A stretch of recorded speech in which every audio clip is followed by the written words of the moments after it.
በቴ ኡርጌሳ ተገደለ የሚለው ዜና ያስደነገጠው ሰው ጥቂት አልሆነም። በቴ ለልጆቹ አባት፣ ለባለቤቱ ባል ነበር፣ ለጓደኞቹ ወዳጅ፣ ለቤተሰቦቹም ልጅ ነበር። በበቴ ሞት የሚሰበሩ ልቦች ቢበዙም የእምቦቀቅላ ልጆቹን መከራ የተደፋባትን እናታቸውን ያህል ግን የሚጎዳና የሚጎድልበት የለም። እንዲያም ሆኖ ለገዢዎችና ቤተ መንግስታቸው የዚህ ሰው ሞት አንድን የስልጣን ተቀናቃኝን ወይም ተቃዋሚን እንደማስወገድ ያለ የተለመደ ዜና ነው። እነሱን የሚያስደነግጠውም ሆነ የሚያረደው የበቴ በህይወት መኖር እንጂ ሞቱ አይደለም። ሙታን ገናዥ በሆነው አገዛዝ ዘመን የበቴ ኡርጌሳ ሞት የመጀመሪያው ፖለቲካዊ ግድያም አይደለም፣ የመጨረሻውም አይመስልም። ኢንጂነር ስመኘው በቀለን በመረሸን የተጀመረው ያ ግድያ ከአዲስ አበባ እስከ አዳማ፣ ከትግራይ እስከ ባህር ዳር ሲከናወን የሰነበተ፣ ከአጫሉ ሁንዴሳ እስከ ሰዓረ መኮንን፣ ካሳምነው ጽጌ እስከ ዲፒካ አማራ የቀጠለና ያለ ነው። አሁን ተረኛው በቴ ሆኗል። ከሞቱ አሟሟቱ ይሉት ብሂል ይፈጸም ዘንድም በቴ ኡርጌሳ ካረፈበት ሆቴል ተጎትቶ ወጥቶ በ6 ጥይትም ተደብድቦ ድፍት ብሎ ተገኝቷል።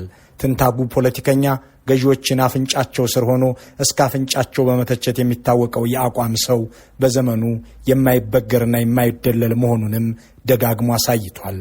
በቴ ኡርጌሳ ከጋዜጠኞች ጋር በነበረው ግንኙነት ደርባባ፣ ግልጽና ቀጥተኛ በመሆን ይታወቃል። ሐሳቡ ጥርት ያለ ነው።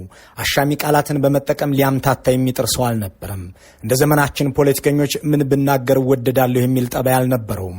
ቀጥ ብሎ ቀጥተኛውን ይናገራል። ደግሞም ያላረጋገጠውን ነገር እንደመጣለትና እወደድበታለሁ ብሎ አይናገረውም። እሱም ደጋግሞ እንደሚለው የማያምንበትንና ማስረጃ የሌለውን ነገር አያወራም። በአገዛዙ ፕሮፓጋንዳ ተነድተው ክተት መክት አንክት የሚሉ ዘማቾችና አዝማቾች ሕዝብ እንዲጫረስ በሚቀሰቅሱበት ወቅት እሱ ግን ከሚገደሉ ሰላማዊ ዜጎች ጎን ቆሞ ድምፁን ያሰማ ነበር። በዘመነ ኢህአዴግ እስራትና በጥይት ሳይቀር ድብደባ የደረሰበት ቢሆንም ገዢዎችን ከሕዝብ መለየት የሚችልን ልቦና የታደለው በቴ በትግራይ ሕዝብ ላይ የታወጀን ጦርነት ለማውገዝ ከፊት ከተሰለፉት ውስጥ ነበር። በዚህም ዋጋ ከፍሎበታል። አገዛዙ ከመስከረም 30 2013 በኋላ በስልጣን የሚቆይበት ምክንያትና ሕግ የለም፣ እናም አንዳች ሀገራዊ መፍትሄ ይፈለግ ብሎ ሲጮህ በርካቶች አገዛዙን 1000 ዓመት ግዛን እያሉ የአደግዳጊነት አንቀልባቸውን ይዘው ያጣጥሉት ነበር።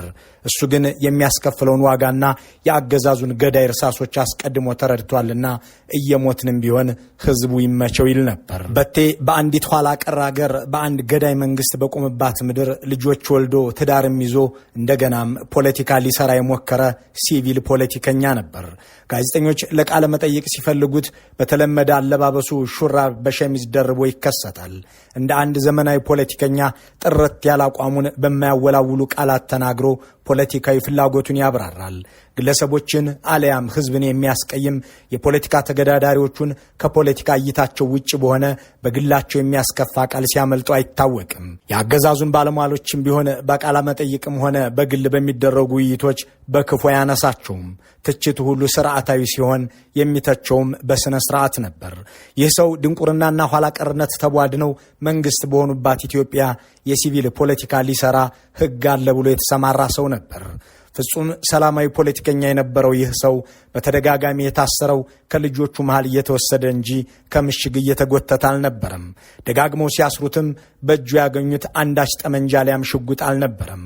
በግቢው ውስጥ ያቆመው ታንክና በአጥሩ ላይ የደገነው ስናይፐርም አልነበረውም። እየተጎተተ ተወስዶ በአገዛዙ ወህኒ ቤቶች ለበርካታ ጊዜያት እንዲቆይ የተደረገውም የራሳቸውን ካንጋሮ ፍርድ ቤቶች አሳምነው በማስቀጣት ወደ ማረሚያ ቤት ማውረድ ባለመቻላቸው ነው። የመጨረሻውን እስራት በ100 ሺህ ብር ዋስ ከወጣ በኋላ ወደ ትውልድ ቀዬው የሄደው በቴ የጠበቀው ሞት ሆኗል። ይህንን የሚያደርገው አገዛዝ ደግሞ በሰላማዊ መንገድ ለሚታገሉ ሐሳብ ላላቸው ሁሉ ሜዳው ምቹ ነው የሚል ፕሮፓጋንዳን ነጋ ጠባ ይነዛል። በብልጽግናው ዘመን የፖለቲካ ግድያ የሚፈጸምበት የመጨረሻው ሰው በቴ እንደማይሆን ግን እርግጠኛ መሆን ይቻላል። አቶ ልደቱ አያሌው እንዳሉት መግደላችንን፣ መዝረፋችንና መግዛታችንን፣ አገር ማዋራዳችንን ተናገረብን የሚሉትን ሁሉ በየተራ እንደሚረሽኑት መጠራጠር አይቻልም። ከዚህ ባሻገር ግን የበቴ ኡርጌሳ ሞት ጥቂት ነገሮችን ግልጽ አድርጓል። ይህ መንግስት የኦሮሞ መንግስት ነው እያሉ ለሚናገሩትና ፖለቲካ የአገር ፍቅርና ህዝብ የሚባል ጉዳይ ገብቷቸው ለማያውቁት አካላትም ሆነ ይህ መንግስት የኛ መንግስት ነው ብለው በየሰፈራቸው በዝምታና በጥቅም ትስስር አገዛዙን እየደገፉ ላሉት ወገኖች የዚህ ፖለቲከኛ ሞት ግልጽ ያለ መልእክት አስተላልፏል። አገዛዙ በየቀኑ እልፍ የኦሮሞ እናቶችን ጧሪ ቀባሪ እያሳጣ እንደ በቴ ያሉ አባቶችን በመረሸንም የበዙ ሕፃናትን ወላጅ አልባ እያደረገ የቀጠለ የጥቂት ጥቅመኞችና የኮሬ ነገኛውን መንግስት ተባባሪዎች የግል ንብረት እንጂ ለኦሮሞ ሕዝብ የቆመ አለመሆኑን በተደጋጋሚ አረጋግጧል። በእርግጥ በቴ በሕይወት ዘመኑም ደጋግሞ ሲሉ የነበረው ይህንኑ ነው። ይህ አገዛዝ በፍጹም የኦሮሞን ሕዝብ ሊወክል የሚችል አለመሆኑን በማንሳት የኦሮሞን ሕዝብ ከሌላውም ጋር ማጋጨትን እንደ ስልት የያዘ ኦሮሞንም ሲገድል የሚውል ክፉ አገዛዝ መሆኑን በድፍረት ተናግሯል። እነዚህ በህዝብ ለህዝብ ግጭቶችን የሚያባብሰው ይሄ መንዴት የሌለው የህዝብ መሰረት የሌለው የድጋፍ መሰረት የሌለው መንግስት ነው። የህዝብ መሰረት ከሌለ ሁሉ ጊዜ ቀውስን በመፍጠር ርካሽ ተወዳጅነት ከአንድ ግሩፕ በማግኘት እከሌ ነው እንደሚያደርግ የሚል አይነት አሉባልታ በመንዛት ህዝብ ውስጥ ያላግባብ የሆነ ጥርጣሬ እንዲፈጠርና ህዝቡ በአንድነት ቆሞ ለሰላሙ ለነጻነቱ እንዳይታገል ለማድረግ የሚደረግ ሸር ነው ብለን ነው ምናምነው። የኦሮሞ ህዝብ ከየትኛውም ብሔር ብሔረሰብ ጋር ግጭት የለው። ጥሉ ትግሉ ከስርዓት ጋር። ይሄ ስርዓት ደግሞ ለኦሮሞ ህዝብ አፋኝ ከየትኛውም ስርዓት የከፋ አፋኝ ስርዓት ነው። እነሱም እያዩት ነው። በገዛ ቄው ኦሮሞ ሲገደል ሲታሰር ሲፈናቀል እየታየ ነው። ይሄ ከኛም ተርፎ ከኦሮሞም ህዝብ ተርፎ እርስ በርስ ግጭት እየተፈጠረ ያለበት ሁኔታ ነው ያለው። እንደ በቴና ሀጫሉ ያሉ ሰዎች ውሏቸው በአደባባይ ተግባራት ላይ ነበርና ሞታቸው ዜና ይሆናል። እንዲያም ሆኖ ስማቸው ቁጥራቸው ብቻ የሆኑ ኦሮሞዎች በየወረዳው በየስርቻው ሲረሸኑ የሚውሉ ለመሆናቸውም ብዙ ማስረጃ ማምጣት ይቻላል። ስንቶች አባት ወርቤ ናችሁ ተብለው በህዝብ ፊት እኔን ያየ ይቀጣ እያሉ ተጨፍጭፈዋል። ስንቶች ሸኔ ናችሁ ተብለው በወላጆቻቸውና በቤተሰቦቻቸው አጠገብ ተረሽነዋል። የወለጋ ዩኒቨርሲቲ ተማሪዎቹ እነ ራጉኤል ኃይሉ፣ ይስሐቅ ዘላለም፣ አቡበከር ኑሪ፣ አማኑኤልና ዘሪሁን በዚሁ መልኩ የተገደሉ ናቸው። ዲያቆን አማኑኤል ወንድሙን የገደሉት እናትና አባቱን እንዲመለከቱ በማድረግ ነበር። እናት በድርጊቱ ደንግጠው ራሳቸውን ሲስቱና ሲጮሁ ደግሞ በህዝብ ፊት ቀጥቅጠዋቸዋል። አስከሬን አንሰጥም ብለው እንዲለመኑም ጠይቀዋል። የከረዩ አባገዳዎችን ያስገደሏቸው ኮሬ ነገኛ የተባለ ገዳይ ስብስብ አመራር አባል የሆኑት አቶ አውሎ አብዲና አራርሳ ቢቂላ መሆናቸውን ሮይተርስ አጋልጧል። የኦሮሞ መንግስት ነው የሚባለው አገዛዝ እንዲህ ያለ ምግባር ያለው ነው። የኦሮሞ መንግስት ነን የሚሉት ሰዎች ደግሞ የኦሮሞን ህዝብ የፖለቲካ አይኖች የሚረሽኑ የሚያሳድዱና ኮሬ ነገኛ ብለው ባቋቋሙት መንግስታዊ ገዳይ ስኳድ የጎሳ መሪዎችን ሳይቀር የሚረሽኑ ኦሮሞንም በታሪኩ አይቶት በማያቅ መከራ ውስጥ የከተቱ ናቸው። በቅርቡ ፎሬን አፌርስ መጽሔት እንዳስነበበው የብልጽግናው አገዛዝ ለመጀመሪያ ጊዜ ቃታውን የሳበው በኦሮሞ ህዝብ ላይ እንደነበር አስታውሶ አሁንም ኦሮሚያ ጦር ሜዳ መሆኗን ገልጿል። አገዛዙ በስልጣኑ ላይ ትችት የሚሰነዝሩ የትኞቹንም ሰዎች የማይመር መሆኑ ቢታወቅም በኦሮሚያ ያለው ምክንያት ግን ለየት ይላል።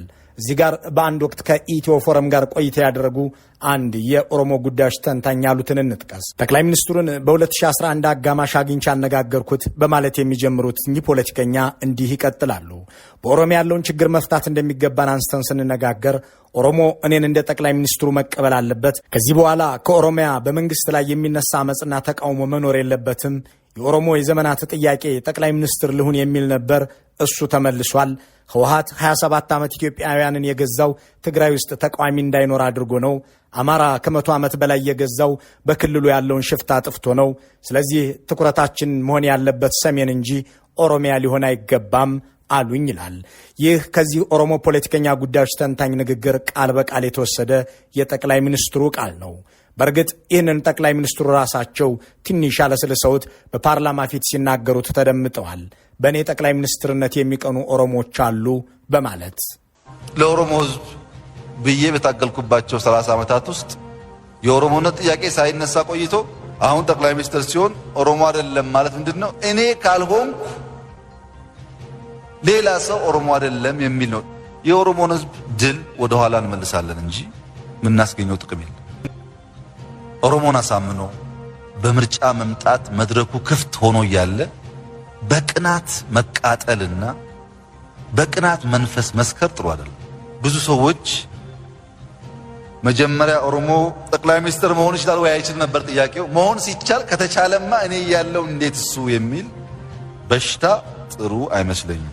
የኦሮሞን ህዝብ ድል ወደ ኋላ እንመልሳለን። 30 ዓመት ለኦሮሞ ታግያለሁ፣ ኦሮሞ ጠቅላይ ሚኒስትር መሆን ይችላል የሚል ነበር ጥያቄው ወዘተ የሚሉት ገለጻዎች ቀላል መልእክት የላቸውም። ኦሮሞ ጠቅላይ ሚኒስትር መሆን አይችልም ብሎ የተናገረ ሰው ወይም የፖለቲካ ኃይል በሌለበት ይህንን ሐሳብ ያመጡትም ያለ ምክንያት አይደለም። የእሳቸውን ጠቅላይ ሚኒስትርነት ደግሞ የኦሮሞ ህዝብ ድል አድርገው እንደሚያምኑም ገልጸዋል። ኦሮሞ ሆኖ እሳቸውን መቃወምም ይህንን ድል ወደ ኋላ መመለስ ነው ብለው ያምናሉ። በዚህ ምክንያትም ኮሬኔ ጌኛ የሚል ገዳይ ቡድን እንዲቋቋም ያዘዙት ገና በስልጣናቸው የመጀመሪያ ወራት እንደነበር ሮይተርስ ማጋለጡ አይዘነጋም።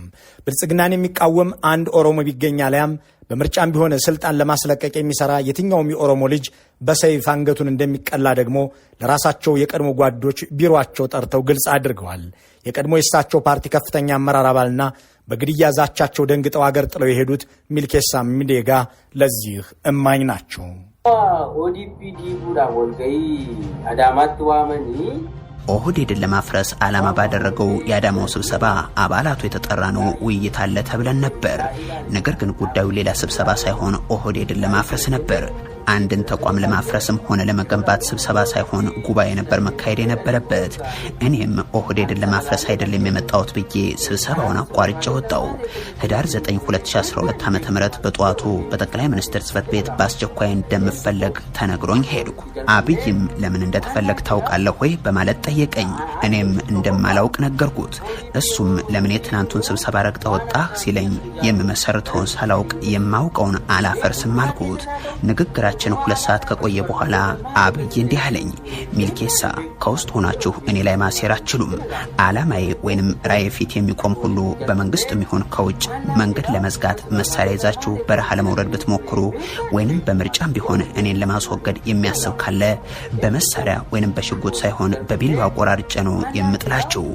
ደግሞም ታያለ ከፊት የሚቆመውን ሁሉ ምን እንደማደርግ ሲለኝ በጣም ደነገጥኩ። ይህ ሰው ለስልጣን ሲል በንጹሃን ደም የተጨማለቀ ሰው ነው። ሞቱማ ከሰሳተው ሞቱማ አላሳተው ጫካትስ ደቂቃ ወይ ቀበዱ ካራጩፉ ዳፊስ ያሊ ከሰታይ ሰውኖድ ፍለነው ዳኒስ ነደርጎሚ ጭሬን ፊታል ረሳሰን በለሱ አልቤ ጀጣልቤ ነገር ለአንዲት ወንበርና ለሚያልፍ ምቾት ተብሎ ኦሮሞን የሚገድል ኦሮሞን ከሌላው ኢትዮጵያዊ ጋር የሚያጋድል ግጭትና እልቂትን የሚያባብስ የኦሮሞን ሀብት ዘርፎ የሚቀረጥፍ ስብስብ የኦሮሞ መንግስት ነው ሊባል የሚችልበት አመክንዮ ምን እንደሆነ አይታወቅም። ይህንን ሀቅ ደግሞ አገዛዙን ለመተቸት የሚያቅማሙት ሰዎችም የማይክዱት ነው። ለአገዛዙ ሂሳዊ ድጋፍ ማድረግ ይሻላል በሚል እምነትና ቢከፋም ቢለማም የኛው ልጆች ናቸው በሚል ምክንያት የተሰለፉት ኃይሎችም ኦሮሞ አይቶት በማያውቀው መከራ ውስጥ እንደተከተተ አምልጧቸውም ቢሆን ሲናገሩት ይሰማል። ምንጊዜውም በላይ እንዳሁን ኦሮሞ ተበድሎ ያውቅም። ዳሽቋል። በጦርነት በእስር ቢያንስ 100,000 የፖለቲካ እስረኞች አሉ። በማንኛውም ክልል የዚህ ያህል የለም። ኦሮሚያው ዛሬ ቢያንስ 100,000 የፖለቲካ እስረኞች ሸገር በሚባለው አስተዳደር ውስጥ ብቻ ወደ 30 እስር ቤቶች አሉ። ቱዴይ በቀን ዛሬ በመቶዎች ያልቀሉ። ገበሬው እንዲህ አይነት ገሃነም አይቶ አያውቅም። የሸዋ ህዝብ፣ የወለጋ ህዝብ፣ የጉጂ ህዝብ፣ የአርሲ ህዝብ እንዲህ አይነት ገሃነም በህይወቱ አይቶ አያውቅም። ይታገታል፣ አንዱ በሬውን ይወስድበታል። ሲመለስ የቀረውን በሬ ደግሞ መንግስት ይወስድበታል። የኦሮሚያ ወጣቶች ጣፈንታ ትምህርት ቤት ሳይሆን እስር ቤት፣ ውለው መግባት ሳይሆን ሞት፣ መኖር ሳይሆን መሰደድ በሆነበት ሁኔታ ገዢዎቹ የኦሮሞ መንግስት ነን ብለው ይናገራሉ። የኦሮሞን አርሶ አደር ማሳውን እንዳያለማ ከልክለው ህይወቱንም እየቀጠፉ በቀጠሉበት በዚህ ወቅት ቢያመርትም ምርቱን እየቀሙ ልጆቹን በጦርነት እየማገዱ በየቀየው ሐዘን እንዲያንዣብ ማድረጋቸውን ግን የሚናገር የለም። ከዚያ ይልቅ ለከፈለበት መንግስታዊ ግዴታ ደረሰኝ የሚጠይቅ አርሶ አደር እየተጎተተ ተወስዶ በህዝብ ፊት ይረሸናል። ከቀለለለት ደግሞ ህዝብ እያየ ይደበደባል።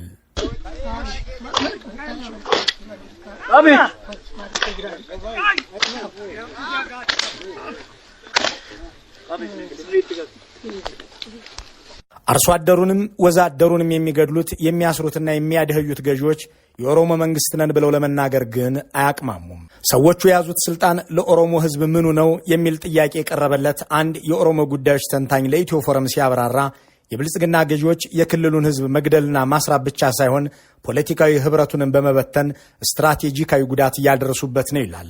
ለዚህም ወለጋ ሲቀጠቀጥ የማይደነግጥ ጅማ፣ አርሲ የደም መሬት ሲሆን የማይቆረቆረው ሐረርጌ እየፈጠሩ ነው ሲልም ያብራራል።